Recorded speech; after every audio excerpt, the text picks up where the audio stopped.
o le tātou tāpua i le atua.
O whanau o tau le au perfeta, ma le whea inga sa whaia le atua ma o tau ta maa. Ua whape mai a apera amo, o so lau whanau fo i e manui ai inga umalava o le larolangi. Te o tātou te talo mo rea ngang pa ia. E pa ia lava la ua fio lo mātou atua, na wale atua e silisili ese mama malu, ua whaavai ia ilo mātou atunu. Ni ala foi lea ua puno nou wailo atunu, maifo atu ilo mamalu, na ua ua te tau ma ono mea mo i mātou uma. O le pale ali o au ngā luenga mamana. Na fio maia i le tāpua inga a whaia nei, ia a mata i le manuia, mai uilo lava vi inga e whaavavau. E ala ia Yesu ke riso lo mātou te talo. Amen. O le a tātou pese i le atua i le pese se lau ma le lua. Se lau ma le lua le pese, tātou pese ai.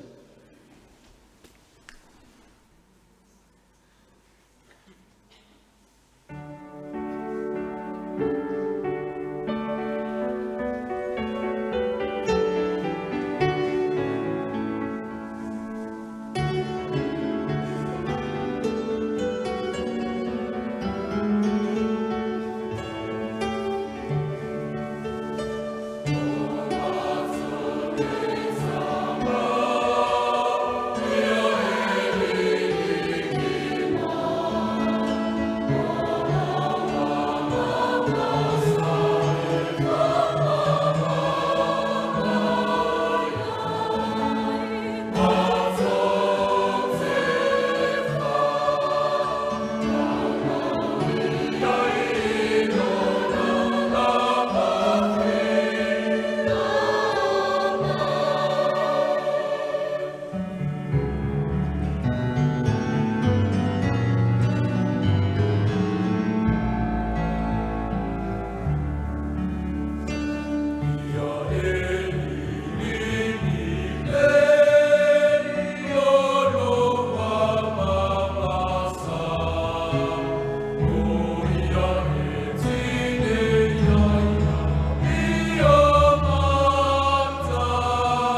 O le whaitawina o le tusipa ia, tusi filfilia o le whengangi tuai,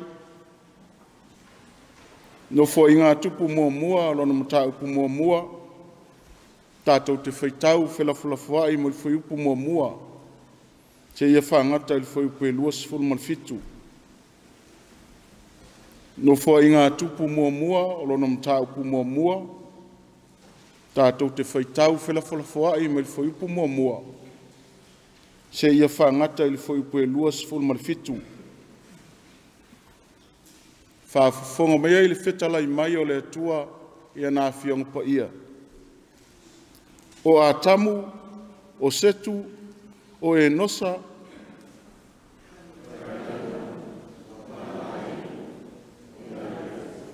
o e noka, o metusela, o la meko,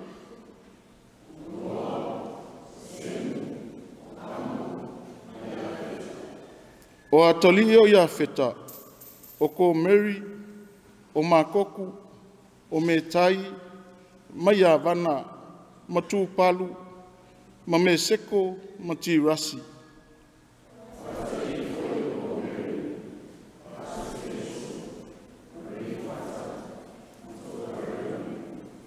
O atali foio ia vana, o Elisa, ma ta sesa, o ki timo, ma tō tānimo.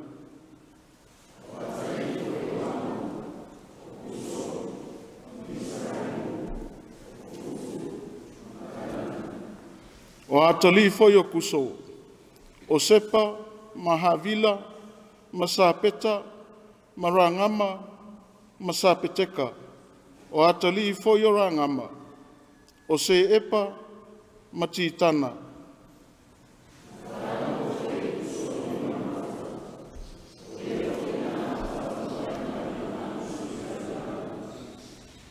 Na whānaua foi e misaraima o luti, ma anama, ma le api, ma nawhatui.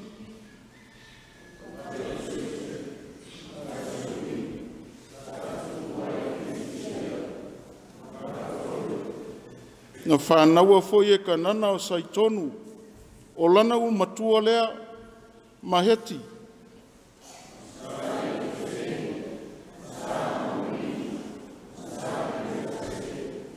Masa hivi, masa areki, masa seni.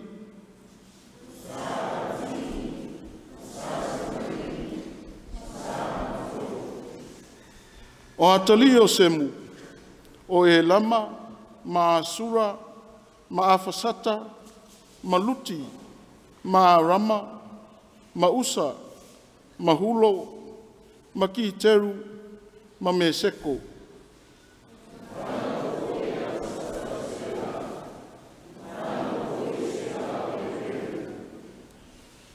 Na whānaua foi e peru o Natali e tō lua, o le ingole tasi o peleko. A wao na aso ia o vaevae ina aile lalolangi, o le ingoa foi o lo na uso o io ke tana.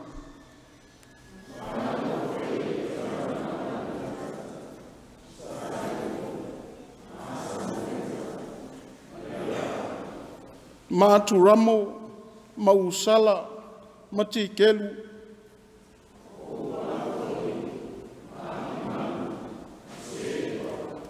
maofeira, mahavila, maio papo, o ilato umai o atali o yoketana.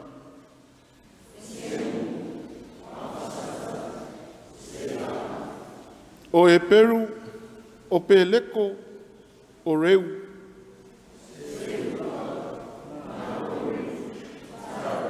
Male foi upe luas ful male fitu.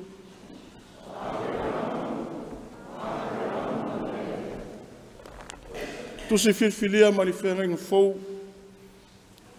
Ngā luenga ilo na mta upe tolu. Tātou te whaitau whatasi. Male foi upe luas ful male lima. Male luas ful male ono. Tu se ngā luenga le au apostolo lo na mta upe tolu. Tātou te whaitau whatasi male foi upe luas ful male lima. Male luas ful male ono.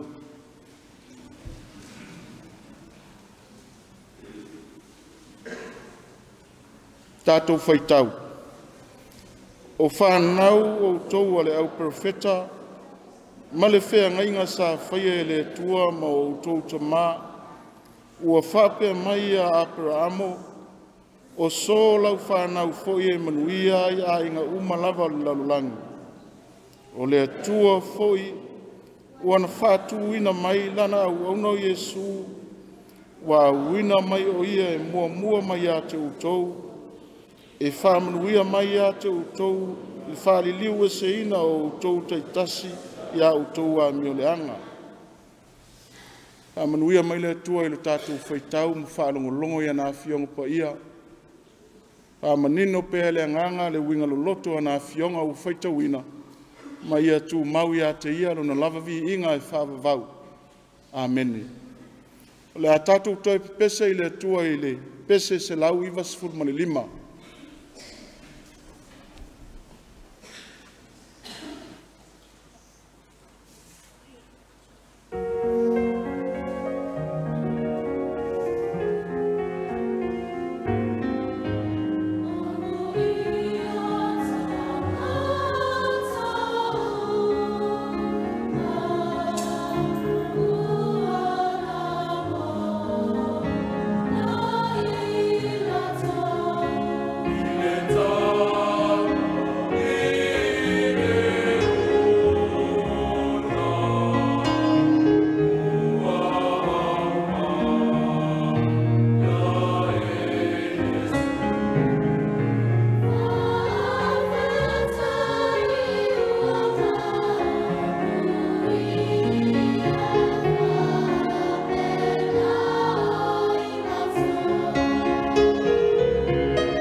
o tātou tārsanga, o le talo o le whawhitai, o le whato senga, ma ofo atu o tātou manao i le tua.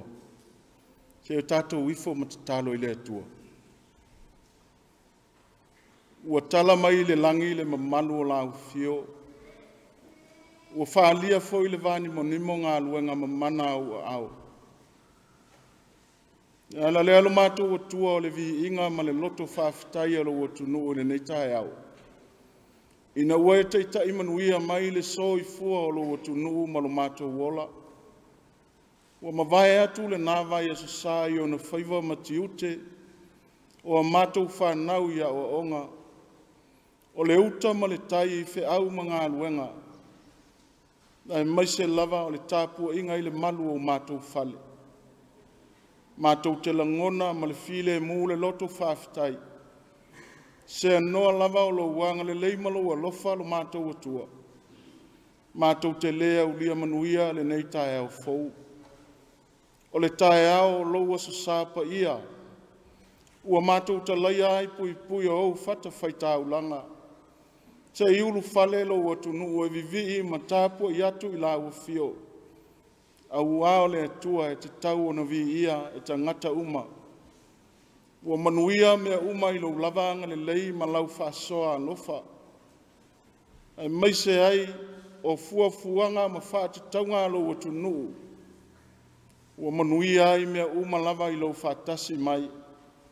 O le ngata i lo wa tunu. Ai whaapea fo i e ka le sia taitasi. O whainga nuu e o lava i a inga. O manuia mea uma i lau taita inga lofa lo mātou atua. Tele o lau fōai ma lau ta mau a inga sa saa mai lo mātou wola. Ua mātou wola fia fia ai. Au wā o au wha manuianga lava ia mo i mātou uma lo mātou atua. Ai a fua ia mea uma. Au wā ua so lele i mai le ngafa o lau atunu.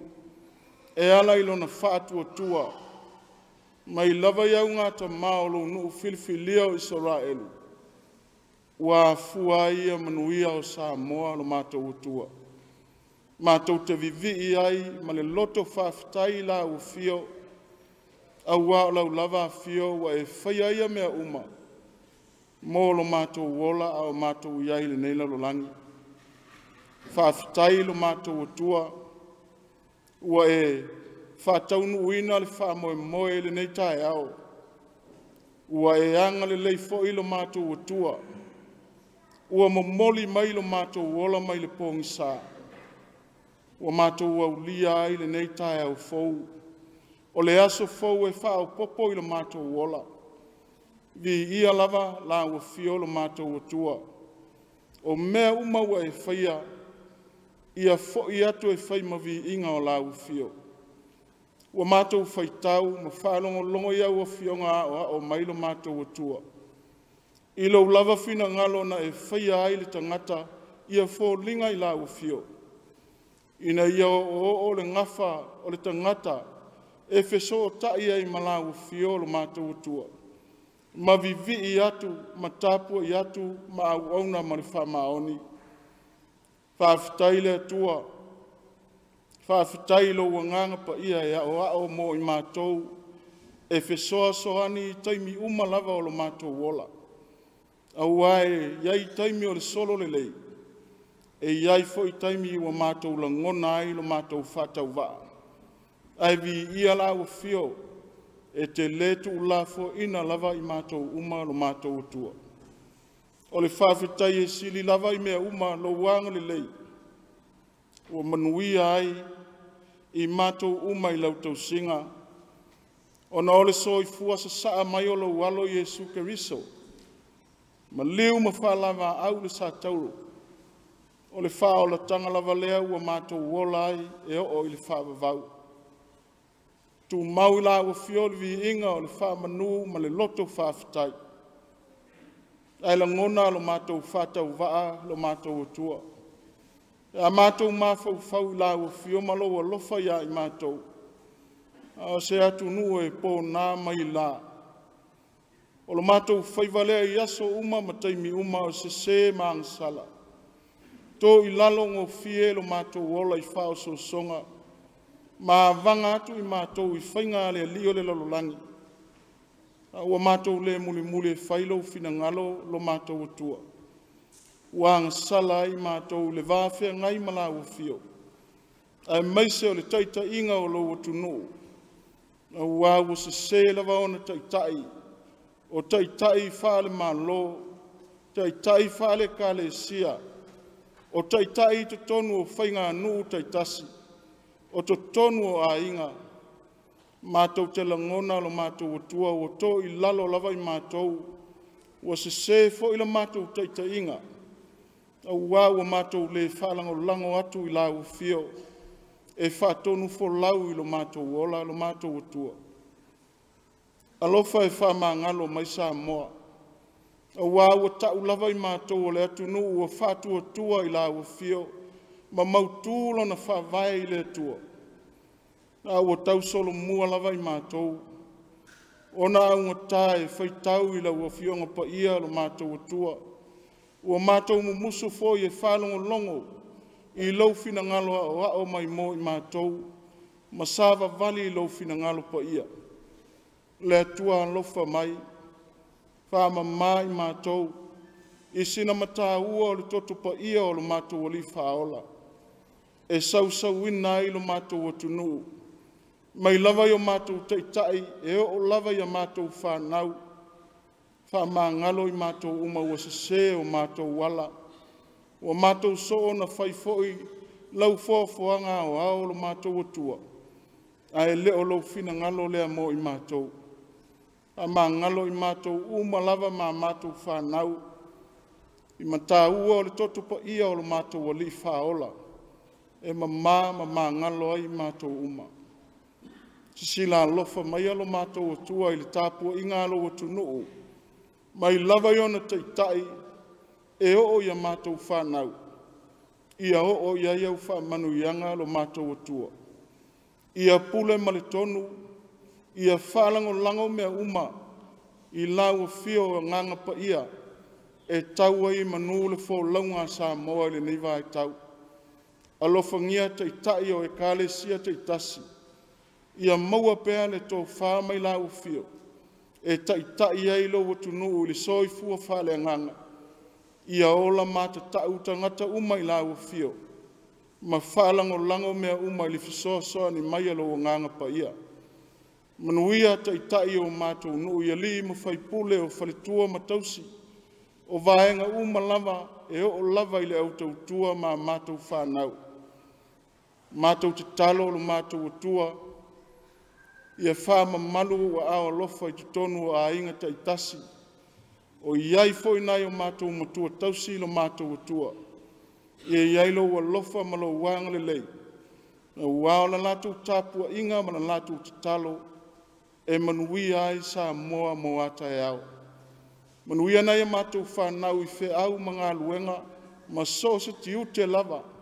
Ai maise o a onga o whe ngai mai lātou. I Samoa nei manu mamao. Wha manuia la ua fio ilo lātou tau mawhai ma lātou ngā luenga. E wha moe iai le manuia o lo mātou atunu. Ai maise lava o a inga manu ma lautala le lei. Mātou te talo lo mātou atua. E iai nisi o fia maua lo fisoa soani. Le sami o le lau ele ma le ea. Pa I atu a au e lave ina I lātou. O e o fia mapu, whaola e lau fio. O ai e o puapua ngā tia alo mātou atua I maota ngase ma ainga. Pa I atu a au e whamalo lo I lātou uma. Mātou talo, se taimi o mātou whalongo longo I lo whetalai mai lo mātou atua. Au atiri lo nganga, ina ia o lai lo mātou atunu ma manui ai. O mātou te talo ia uofo ina umatu. Whaia pe ia ilo fina ngalo e aua lava o mātou loto. E ala ia Yesu Keriso lo mātou te talo. Ameni. Lua se laus fulma le ono le pese. Tātou toi pese ai.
talo mo le foa. E le whatusalia le taulanga na e o sia lo mātou atua. A wao le soifua ato atoa lo walo Yesu Keriso. Na sa saa ato mai ina ia ola le lalolangi mai mātou uma. Au nisi neo mea alofa na e whasoa ilo mātou ola. O mātou to e ofo atu e whai mataulanga mo la uafio mala unga luenga. Alofa ma whapa ia matalia mai le taulanga lau whanau. Whapa ia whatasi mai mātou uma. Awa o mailo ua nganga i o mātou loto i le tāua o le ola foai. Awa lau fe au malau ngā luenga o maua lo mātou malos. E ala lava ia Yesu Keriso lo mātou whaola. Amen.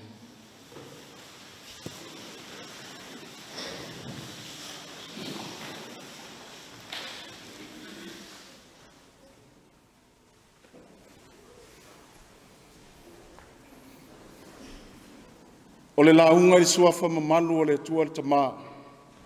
Le alo ma le nganga pa ia. Ameni. O mawal matua o le launga le tusi sa faita wina i le whenga tuai. No fo inga tupu mua mua o lona mta upu mua mua. A o lona fo ipo e luas fulu fae, fa ngata i le luas fulu fitu o te faita wina.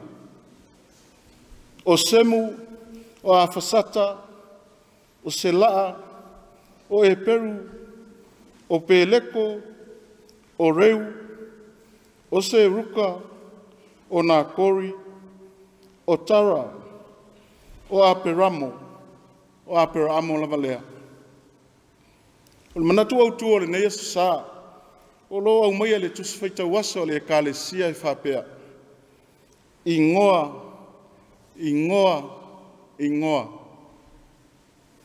Wa tala mai le tusi o no fua i ngā tupu mua. Le ngafa o le mālo le tua ua whatu ina i le lalolangi. Mai la tau na filifilia e le tua e whai matupu anga o lona nuu. Mai lama le amatanga o le ngā luenga fua le tua sa na ona whita lai atu o na iai lama lea. Tua esea ina ua whaia le tangata whai mai wa whita lai atu le tua o maia i nā tātou whaia le tangata ia fōlinga iai tātou. O le whamoe mai la wa lunga o le tua ia ola whapa ia ina le tangata mo ia. A le tangata na whaia i le palapala ma mānawa iai le mānawa hola o a tamu lea. Na whaia lava i fōlinga o le tua ia fōlinga i lana mio. Ale mele ne tupu, na paua i le amatanga i na uafia atua. Ma anga sala ai, ona o le manao le loto i mea na whasaina i le tua. A se tua, ina a telelo na lofa.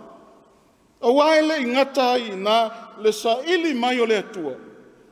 Ina uanga sala ma whale tonu le tangata. Ua leu si tai ma le whalongo. E le titi tausanga na whatalitali ai le tua. Se isa ili a se tangata e ta tau matusa malona finangalo. A ua tupu mai noa ia se tu. O le na tō fia e le tua e sui ai a pelu. E mai la le tala, o noa lea na mapu ai le finangalo le tua. O le tangata a mi o tonu o ia na savali ala o le atua, usi tai ma whaalongo ia te ia. O i lato uma foi na tutupu mai a tamu i le vai tau. Na tafi e se le atua i le lolo. A wawa mea le wha umi o tau sanga na ola ai. Ua tupu ai ma le ola wha maua lunga. Ma le ami o le anga o tangata uma. A o noa la lea. To e paua leo le tangata malona a inga na whasao ina e le atua i lolo. E a mata ai se lalo langi fau mo le atua. E le ngata ia tusa le tangata lea, ma le fina ngalo le atua. A ia sili o na hava, ia matau i le atua. Wa mata le lalo langi fau ia noa malona a inga, ua whamanuia fo i le atua i lana whanau. A o mata I tū e le atua, pe whapewhea lao na ola. E ola I whaamanuianga ia, ua tuuina atu iai. O ia feta, o le winga leo lona ingoa, whaatele, whaatupu tele, o le tupunga Europa, matangata papai. O hamo le tupunga leo, tangata uli ma Feterika, o ai kupito, sakana na, Asuria Filistia, e o ai Papelonia. A le tamala leo semu fai mai o le tupunga leo tangata e Peru. Ma isi vaenga o Asia, ma tangata e ena o lato tino. O whaamanuia iai le atua, ui lava ina iaina I lape, muli muli ane o hamo. O tau emo I lona tama. Fetua I loa e noa. A o mālaia na, o lo tau ave pēa le whanau a hamo. O le whaima polonga semu mai a feta e o mai lava I le so. Moli mawina foi. O fili nu melatasi na o le nu o le tua. Tupunga mai a hamo. E mai walato malanga mai sae. Wano nofo I se nara. Tasila ngana. Malato whau wai le olo mawalunga. Ta lofa I le tua. Ilona alofa I le tangata. Ua osi le whea ngainga le tua manoa, ma whamanuia I lona ainga. Pei tai ua tupua e ai ma le langona whamau lunga I le ainga o noa. Whalongo fo I le lato upu. O maia se o tatou whaia se ai, se olo mau lunga, e olo na tumutumu I le langi. Tatou whaia se me tau ai le tatou ainga. To e pau ale o le ainga. Le ai to toi le lalo langi uma. Sila mai le atua I le langi. Wa sila fia mea uma. E se mena lilo. E pei foi ona sila fia le atua a tamu uri whatoang. Se talai atu le atua. Se I wha se ese langa ngana. Lale mena o iai. Ta ape tangata uma. Ele I uma le olo I papelu. Le matautia le nasa mo le tua le tua e pule au. O inana whatape pe ina noa e le tua malana whanau. E le awa ai nā solo ai le lalolangi. Fia sili le tangata mu whamawalunga. Le ai se whaauta le vāpa ia malona atua. Uto I lalo a tamu I whaososonga. Ua ela fo I le vaai noa malana whanau. Sa whaatali ai le atua. A ua mele manuia. Manuia na tā pena le atua I se suli moni. So o iwi, so o toto ma ano. Na te momoli le finangalo le atua I ele. Le whaasino manga o Israelu. Sa unia le atua I kanana. Le ana leo le whaauau. Le lama sa ili mai le atua, se I maua se tangata, e manuia ai le lalolangi. Fe so tai ai le atua I le langi, malana lalolangi. Au le ua walau mai ma le mauti noa le atua. Ina ua na sila fia mai le langi, lana au auna leo aperamo. Tangata ua tonu I lona fina ngalo pa ia. O le ua ia filfilia, e fai maala o le lalolangi, I le manuia I le langi. Ma sa saifo na wha manuianga uma ia te ia. Leanga o le tangata ami o tonu. O le tangata e ami o tonu, ma sao na hala I le atua. Fa mea o le tamare o whatu o tua. A wana usitai ma amelo na atali, fa ia le taulanga I le atua. O le tupunga o nu e tele, e manuia ai a inga uma o le lalolangi.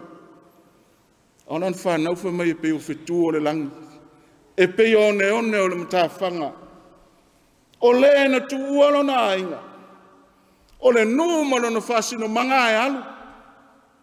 Alu le mena whasino e le atua e alu e nofo ai. O ia lama lea na whetalai e le atua. O te fo ina atu. Le lau ele mo o e apra amo. E whai mou. Awai, tupu mai a te o ele tupu. Ele fai mai e tafe a ele sua susu mana meli. Le tofi le na, fai mo oe malau whanau e whavavau. Fatu wai. Ma atia e Yerusalema le aipa ia, le nuu le nao le atua. Ua filfilia le atua.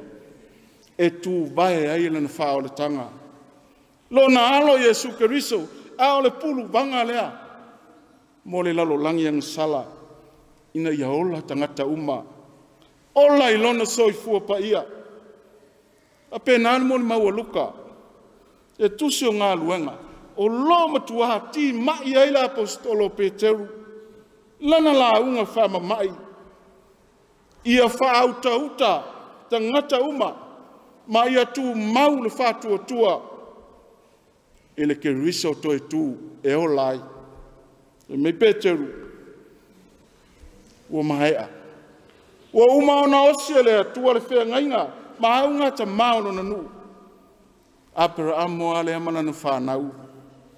E tupu mai so lau whanau. Se tasi e manuia ia inga. Lalulangi atoa. Yesu Keriso lava lea, o lea li whaola. A o ia na whatuina mai e lea tua. Na ye woti. E sea, ia whaola ina tangata uma. Mai anato ami o leanga maangsala. Samoa. O le whiau le nao le tala le leimo i tātou le neia sa. Toi whamanatu mai le tā ua o aunga ta mama mātua. I la tau na whiriwhilia le atua, tātou te ola matutupu mai ai. Wha o mai ai lona whinangalo pa ia, o ana tau whinga pa ia, i o tātou tupulanga. Ai meise o lona lofa tu noa, e lo tātou lalolangi. E moni ua lilo atu i la tau le vaai. Ai leo tele pe ai talinga.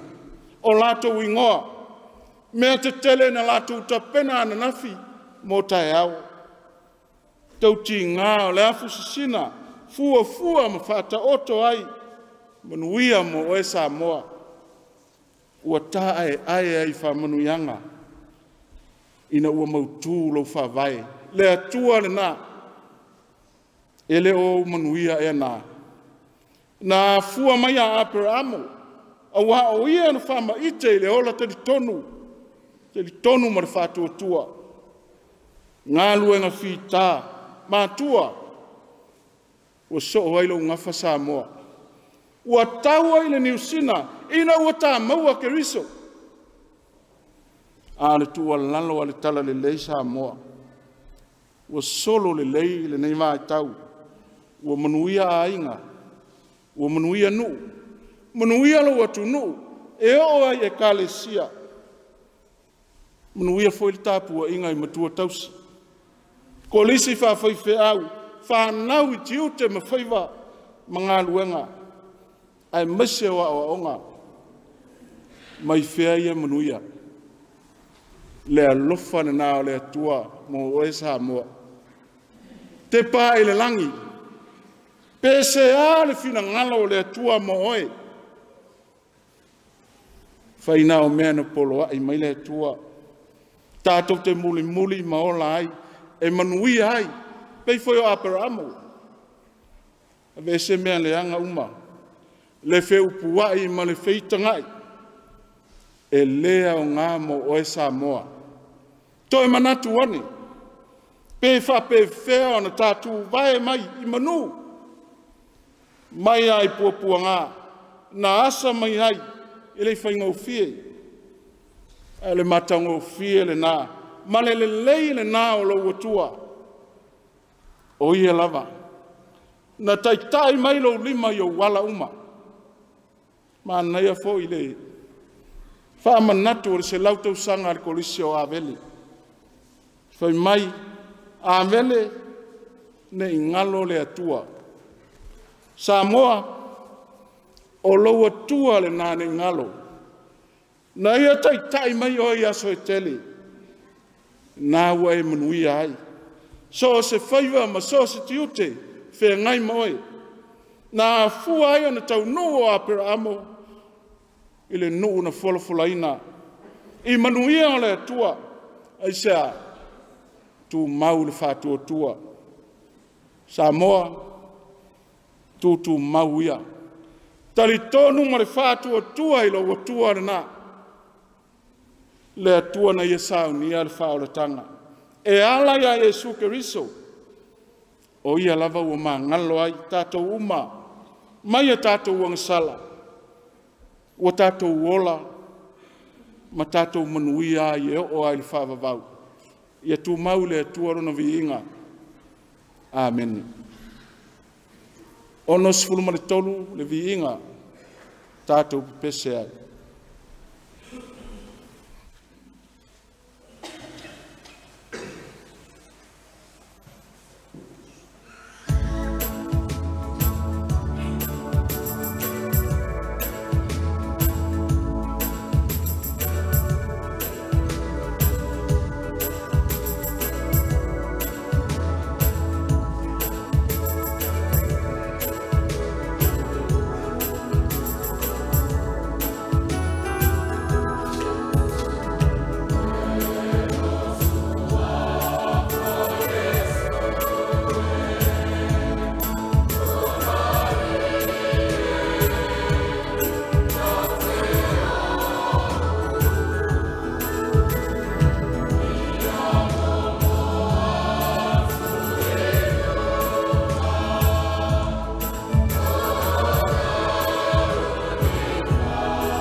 o le tatalo whamanuia.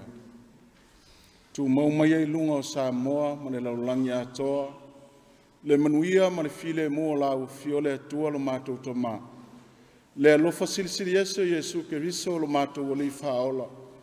Ma futa pēr mai mātou lo nganga pa ia nei e o ili whaavavau lava.